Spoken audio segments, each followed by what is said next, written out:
Thanks. How's everyone doing? How's everyone doing? Before we let you actually perform, I'm curious, how did you get the idea to make music like this?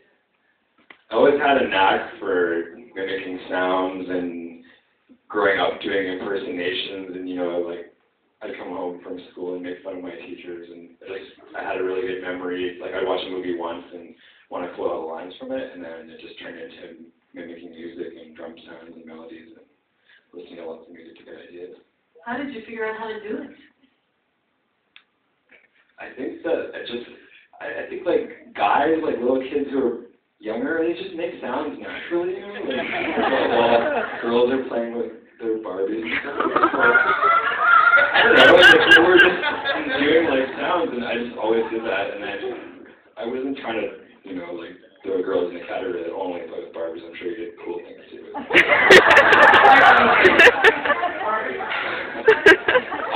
Yeah, and then just kept mimicking music, and I actually heard that there was such a thing as beatboxing, and I was like, this is really interesting, and then just after practicing lots, decided to keep doing it for fun, and then it ended up turning into, I don't know, me accidentally getting on stages just to try it out, and then I liked it a lot. Kept going with it.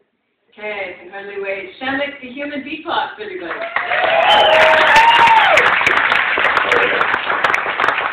So, can I get your permission to rock out right now for a little bit? Alright, because I did sound check, and everything sounded really cool in this room.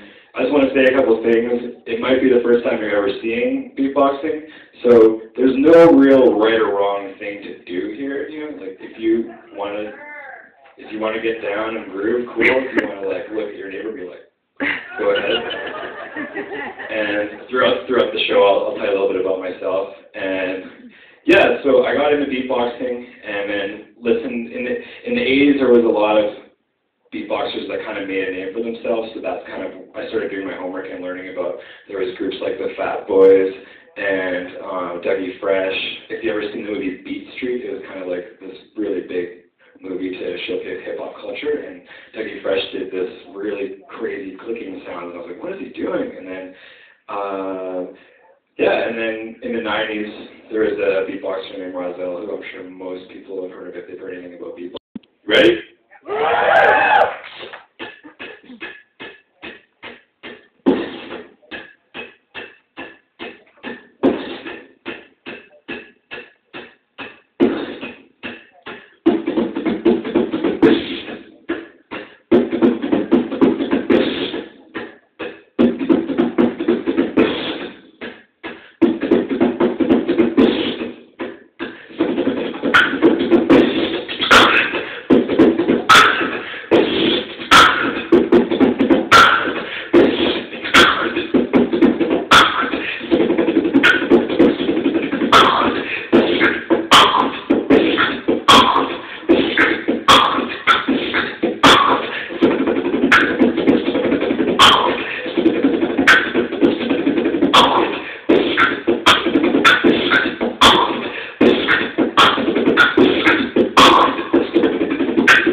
Totally mess with your eardrums for a second.